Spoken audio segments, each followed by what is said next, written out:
Hey yo, it's Beebo. So today's video is going to be a little different. As you can see, I'm doing a speed drawing instead of an animation, and really the reason for this is just to kind of switch things up, like especially since I'm making a 3-part video, doing something that's the same subject and doing something, I don't know, I guess just very consistently, like animating and then the same story, kind of just needing to switch things up for myself, just to get myself from a break, get some variety. I'm really excited to do this today, and also I should probably mention part 3 of the ex-girlfriend video is also going to be a speed drawing because there's so much I want to talk about, and the last 2 videos I'm just being so vague that it seems like it's just like, well, you know, it's some stuff here and there, it's not that bad, but really there's so much more to it that I keep cutting out so I don't have to wait so long to put a video out because I'm animating so much. So it's just better that, you know, I do that so you guys get the full story and get the, you know, a better idea of what kind of went on. And part 3 especially because that's when things are gonna get like really thick and some just thickened story, I guess. I don't know how else to word that. So one thing I need to make clear before I really get into this is the difference between a motel and a hotel, and surprisingly enough I find that a lot of people really don't know the difference. So essentially, in the most basic way to explain it, is a motel is just a cheaper alternative that, I don't know, just kind of lower grade, I guess. And there was more to it than just that, but basically when you go to a motel, it's gonna be worse experience. It's not a bad experience. I've only really stayed at motels. I've stayed at one hotel, I think, and hotels is just like nice, but motel is fine. I mean, some are worse than others. Ours is actually pretty nice, but the reason I'm trying to like emphasis on it being like cheaper and lower grade is because the type of people who go there are people who are cheaper and lower grade.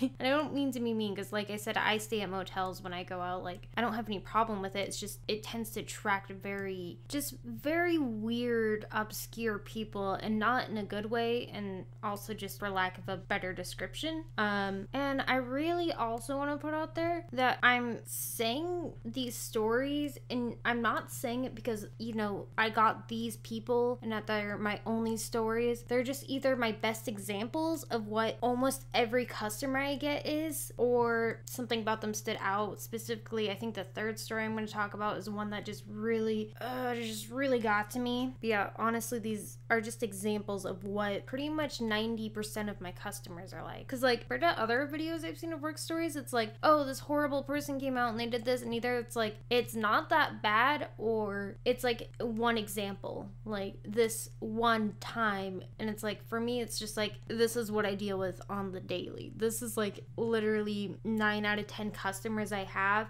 And then, like, again, some are worse than others. Some are just kind of rude. Some are just downright a-holes, but it is a good few who are on the worst side than better. I'm more surprised when I see someone who's polite and nice to me than I am to see someone rude and outright jerkwad. And they have, like, it's weird because they have this messed up, flawed logic about, you know, I don't know, life, I guess, and this really big sense of entitlement over things that don't matter. Most of them are just crummy adults who act like 5-year-old when there's the smallest of inconvenience to them. So again, these are just some good prime examples of what I deal with on the daily. Alright, so let's begin on where it starts on day 1. And I don't mean day 1 by, oh, my first day in the job. I literally mean my interview. So my Beebo, I guess, he worked there before I did. He got the job, and he's what kind of made me interested in it because it was going to be easy while being in school to work there. So I got an interview, and literally when I got there 10 minutes early, and that's just like a good tip for anyone. Always come like at least 10 minutes early, 10-15 minutes early to an interview. And in this case, it really didn't matter because the interview got pushed back because when I got there, he was busy talking to not 1 but 2 firemen and an EMT. I think that's what they're called, people in ambulances. And they were going back and forth down this hall, and a lady gets pulled out in a stretcher, completely knocked out because she had accidentally OD'd on drugs. And she was like fine, by the way. She didn't die, but I remember just kind of thinking like, oh man, I came on the wrong day. But then when he finally got done dealing with all this, he was like, oh, sorry about that. And I was just like, oh man, like bad day. And he's like, yeah, that happens sometimes. Like, what do you mean that happens sometimes? Some people like to do drugs in the room. And I mean, we're not okay with it, but it happens. But I mean, like I said, I'm a broke beeb, so I gotta make that moolah. So I stuck through and I accept the job a month later when he asked if I still wanted it. And that's where story 1 ends. Pretty short, but I thought it'd be important to add that this is how it begins and how it's probably gonna end. Literally end my life. Okay, no, I'm just kidding. Also, one thing I almost forgot to mention was the interview didn't get pushed back like 10, 20 minutes, even 30. It literally got pushed back an hour and a half, plus the 10 minutes I got there early. So just to put that into perspective. Okay, so now we get into the actual customers that I've had to deal with. And the first one I had to deal with was not even, or 1 or 2 days into my work. And at this point, I'm still in training. We do usually work alone, but in this case, I was working with my Beebo because I was in training and he'd already worked there. And again, this is just a prime example of what I deal with. This is not uncommon. So we check in this guy and, you know, everything's fine, nothing out of the ordinary. And I think about 30 minutes into him being there, a second lady comes and she shows us her ID and she says, you know, Mr. Grump is here. This is me, Miss Grump. Here's my ID. Give me a key. Like, she was pretty like straightforward, looked pretty not very friendly. And I remember kind of thinking like, oh, he should probably check with the guy to make sure that's okay. But then he just gave it to her and I was like, okay, I guess it's fine then. But I mean, sure enough, not even 5 minutes later, the guy comes out, slams his card down so hard on the counter, literally just proceeds to cuss us out, like literally says every curse word I've ever heard. I can't even quote what he said because literally it would just be one big bleep because I'd have to bleep every other word I said. Like, it'd be like modern rap on the radio. So it turned out the reason he was so mad about her coming in was because it wasn't his wife, it was his ex-wife.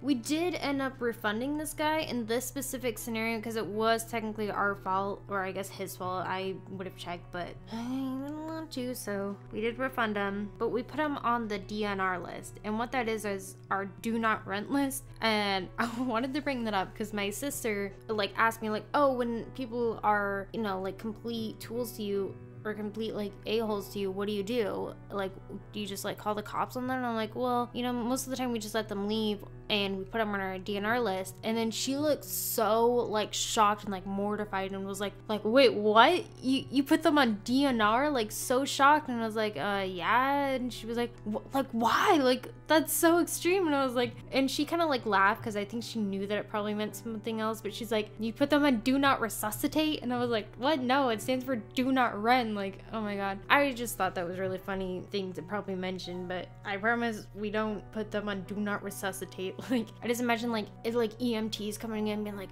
we have to resuscitate him, and then we're like, oh, no, he's on our DNR list, don't resuscitate him. He was kind of mean to me.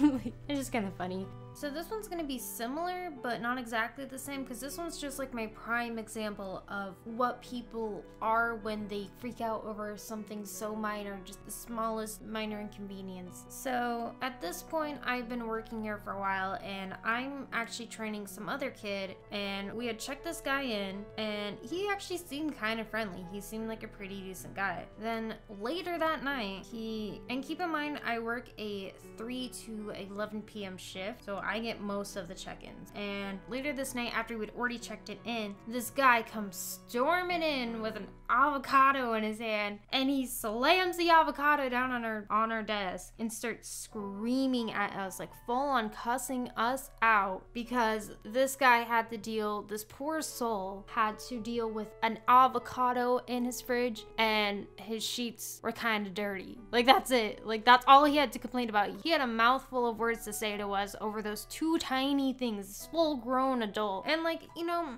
here's my thing. Like, I can understand being like a little frustrated and be like, hey, I'm a little irritated because my sheets are dirty and there's an avocado in my fridge, and that makes me think maybe the maids didn't clean up that well. So if there's any way like I can switch a room, that'd be cool. I'm a little frustrated, but you know, I know it's not your fault, but you know, if you can understand why I'm upset right now. And even that's kind of like a little much over his specific problem, but like, you know, I can be a little understanding. But I mean, come on, really? You're gonna swear at us and slam freaking avocado down for us to clean up? Like, come on, dude. how old are you? And this happens so often. I mean, not that specific thing, but you know what I mean. So he was put on our do not rent list, but he did end up extending it because there's like ways to go around the do not rent list. If you, well, I'm not even gonna explain it because I don't want like bad people doing bad things trying to work around the system so they can stay longer. But this guy did end up booking online, so if he would have called us or went in person, we wouldn't have booked it, but because he did it online, he managed to book a room, but I still had to tell him when he got here, you're on a do not rent list, I can't rent to you. And so when he got there, obviously, it was weird because he got there and he just acted like everything. And he's like, hey, you know, being all friendly. And I'm like, yeah, you're on our do not rent list, I can't give you a room. And then she's like, why? Why am I on the do not rent list? This is a mistake. I didn't do anything. Like, call your manager. This isn't right. He was like demanding to know, and I was kind of trying to avoid it because that's what we're supposed to do. But I was like, yeah, no, I know why you're on a do not rent list. I don't need to call the manager or look it up because I'm the one who put you on it. You threw an avocado on our desk and cussed me and my coworker out because you had some dirty sheets and there was something in your fridge. Like, does that seem very mature to you? And then he just kind of like denied it. He was like, I did not throw it. I put it on there and I sternly told you how I felt. And I was like, you know what? If you would have been nice about it, I could have just switched your room. It wouldn't have been a big deal. This wouldn't be an issue. But you chose to cuss us out and storm me. He's like, no, I asked to change the room. You wouldn't. And then I stormed out and I was like, no, you literally didn't give us a chance to talk. And I have my coworker as someone to back me up on this. Like, there's no arguing. We have it on camera. You can't get out of this. Not that we'd even give you the chance to. So eventually he stormed off, big shocker, and I never have to deal with him again. So honestly, the reason I kind of tolerate this is it gives me a sense of justice. Like, I get to deal with bad people, but I also get to do something about it most of the time. Like, if you're gonna be a bad person and treat someone so poorly, then you're not gonna be able to stay here. You're gonna have to be charged for, you know, a violation. I can put you in the do not rent so you can't stay here anymore. Like, I feel like I get to make sure you pay for your consequences. Is that the right way to say that? Or no? Rather than like on the street where it's like someone's just rude to me and then they go on with their life and I'm the only one affected and they're fine. Like, there's no sense of like control, I guess. I don't know. So this is the one story that really just got under my skin, like made me so mad. I don't know why, but it's really just because like it's one of the few times where I have gone out of my way to help someone who just kind of backstabbed me or just did something that was really stupid and petty. It's like, especially when I'm trying to help you out, like, why would you do something like that? So I'm working, it's about 10 p.m. I think, and I get a call from someone saying, hey, can we book a room? And the thing at my motel is if we get down to 3 rooms left, we won't do it over the phone, especially last minute, because last minute callers tend to cancel last minute. So when we only have 3 left, we want to like get those booked up so when people come in that they're not like, is there anything available? And we're like, no, sorry. And then the person comes and cancel and then we just lost business. So I tell him like, I'm sorry, we only have 1 room available and I can't book it to you over the phone because the system just physically won't let me. And that's just kind of excuse I use when I'm not allowed to do something. They want me to like bend the rules for them and I'm not going to do it. So I'm just like, oh, I physically can't do it when I can. The only thing that is true with is with IDs, but everything else, like, I don't actually need a credit card to book the room, but I'm not going to do it without, and I can't actually book a room with there's 3 rooms left, but I'm just going to say that because that's what I'm supposed to do, and I'm not going to bend the rules for you, and if telling you I physically can't do it's going to get you off my back, then that's what I'm going to say. So, as I was saying, this guy is pretty much pleading with me, just being like, oh, like, please, if you can, save the room for us, we've had a horrible day, we're only 40 minutes away, I promise we're not going to cancel, like, just, like, going so far to get me to save this room and just feel sorry for him. And I wasn't gonna book the room for him because I was just like, I'm not gonna go that far, but I was gonna go as far as to say if anyone who calls, I'm not gonna say we have anything available, and if anyone comes in and I feel like they're kind of rude and I don't want them there anyways, I'm just gonna be like, sorry, we don't have anything. But someone's like super nice and they come in and they just kind of seem desperately the same as him, you know, I'm gonna give them room. The guy comes in like an hour later. He said he'd be there in 30 minutes and he was like an hour, 40 minutes, and he was like over an hour late. It was something like that. And I was like, fine, whatever. Maybe traffic or, you know, I just don't know what happened.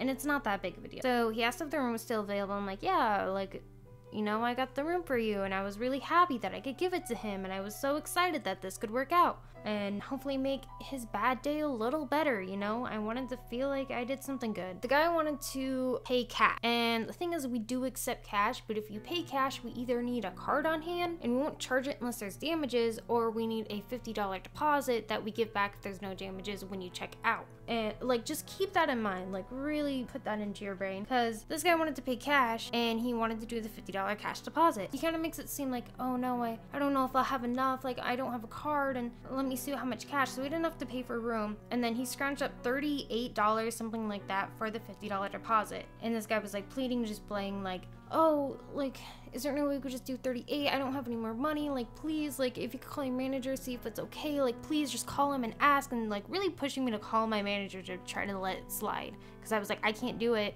I don't want to get in trouble. And he's like, well then call your manager, please. Like, I was like, okay, I guess I'll call my manager at like 10:30 p.m. to ask if you can be sure. And I am like a little irritated, but I still want this to work out concerning how much work I put into this. But I called him, and sure enough, my manager was like, no, we can't do that, I'm sorry, you're just gonna have to tell him if he can't do it, then he has to go. So get off the phone, I'm like, I'm so sorry. He said you need to have the full 50. I hand him his money back, there's nothing I can do, again, I'm sorry. Then he hands the money back to me and says, hold on. And then he gets out his wallet, takes out an inch thick wad of cash full of $100 bills. He goes down till he gets about 2/3 of the way, till he gets to 50s, puts that back into his wallet, and pulls out a second inch thick wad of cash, again $100 bills, and goes down till he gets to the 50s, and then like the last few are like 10s and 5s, and hands me like the rest of the like $12. Like, this guy had so much money, and he wanted to tell me that he was broke and he was desperate and he didn't have anything. And the thing is, like, it's like we would have given the money back. We weren't gonna take it from you. Like, unless you're planning to have like a giant rager in your room, you were gonna get your money back. Like, why be so petty? It makes me so peeved just thinking about it. Okay, so for this last story, this is like the first time that a customer or guest of the motel who's actually scared me, like genuinely made me fear for my safety. And so at this point, again, I work a 3 to 11 shift, and right now it's like 9 or 10 p.m. and this guy, kind of sketchy looking, but I could still kind of just be like, I don't know, maybe he's fine. He has like white hair, he's pretty pale, he's not like old, he just had very white hair. And he had like some gross like bark stuff in his hair or something, but again, I was just like, maybe he just doesn't know, but like pretty sure this guy was probably homeless. And like he comes in, and he's not just like, oh hey, do you have anything available, or hey, can I get a room? He's just like, give me a room, like he demanded it. And I was just like, and I mean, again, I'm kind of used to this, so I'm just kind of like, oh, I'm sorry, we don't have anything available. And then he's like, what do you mean you don't have anything available? And I'm like, I kind of dismiss it again, I'm used to it. And while he kind of said that, I kind of remembered someone had just canceled a room, so we had something available. I'm like, oh, you know what, I just remembered someone just canceled a smoking room, do you want to have that? It totally slipped my mind. And he was like, give me that room. And I'm like, okay, so can I see your ID, and we need a credit card, or did you want to pay cash? And this guy was like, just straight up like, I don't have an ID and I don't have the credit card, I know the number, you can charge it that way. No, I'm sorry, I can't check you in with an ID, and I really can't, because the system, this is the one thing the system actually won't let me do. I was like, and I can't even have you just have the credit card number, I need the physical card on hand, that's the only way you can pay. He's like, made this huge deal just being like, I have the credit card number, you can give me a room, I have it so I can pay it, like I don't need my ID, I don't need the physical card, I know the number. And I was like, no, I can't do that, the system won't even let me, and I would get in trouble for doing it anyways, I'm not gonna try to bend the rules for you. And like, that's so sketchy, like you don't have an ID, don't have a card, that just makes me think like you know the number because you probably most likely stole it, and that's why you know the number and you don't have the physical card. And that's like super easy to do actually, which is why we don't allow it. So finally he kind of gives up on the room thing, but then he has a new issue, is that he wants a phone charger. He's like, well, do you at least have a phone charger I can borrow? And I'm like, no, sir, I don't. He's like, really? You don't have a phone charger like this? And he like shoves his phone like right at inches from my face. And it was an iPhone. I didn't even have one, but obviously if I did, I wouldn't give it to him anyways. It's like, no, sir, I don't have an iPhone charger, but I'm gonna have to ask you to leave. He's like, really? You're gonna have to ask me to leave? Really? And then just starts freaking out on me. And I'm like, yeah, actually, I'm gonna have to ask you to leave. I can't give you a room. There's nothing I can do for you. I can have them escort you, or you can go by yourself like a big boy, because I'm sure that's what you're gonna want to do. I was so scared. Like, I sounded calm, but I was so jittery. And like after he left, my hands were shaking, and he like stormed out, and like he paced before he left, and I saw that he had like a full bottle of like, oh, actually I don't know if it was one. He had like a bottle of alcohol in a paper bag, and it was like obvious then that he was intoxicated, which is so scary because like I'm a smaller female with a larger intoxicated angry man, and I'm alone at night at a motel. Like, that's so sketchy and so scary. So it doesn't seem like that bad, but like just kind of being in my shoes, that's terrifying. So yeah, he tried to like, I think he tried to slam the door, but I don't think our door slammed, so it just kind of like, I don't know. So those are my main stories for today. Some honorable mentions, I guess. A guy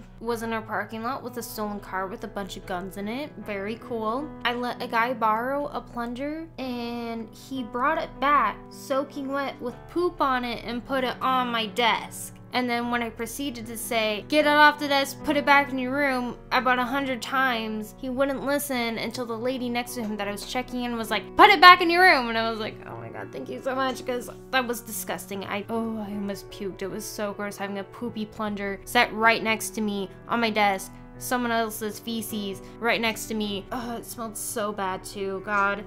More honorable mentions would just be general people, I mean, this happens all the time. People threatening to call my manager in corporate, and I'm sure that they do, because we don't have extra pillows, their towels weren't soft enough, and just general blaming things that are out of our control. And those are real examples, by the way. I'm not just like exaggerating to make a point. Those are actual real things that happen. And I just like, it's so tiring to get blamed for things that are out of my control. Like maybe the maids didn't clean up something and I'm yelled at for it, and it's like, that's one's a little more understandable. I mean, it's not, but like, you know, but then being like yelling at me because we don't have an elevator, and it's like, I didn't build the building. Like what do you want me to do? Build you one right now? Like, there's nothing I can do about it. Or like when we don't have any rooms available and people get so mad at me like I'm lying to them. It's like, why would I do that? Like, what do I have to gain from that? And I don't know. So basically, if you ever want to work in a motel, I mean, it'll be pretty easy work. You just have to be okay with losing faith in humanity. So thanks for watching,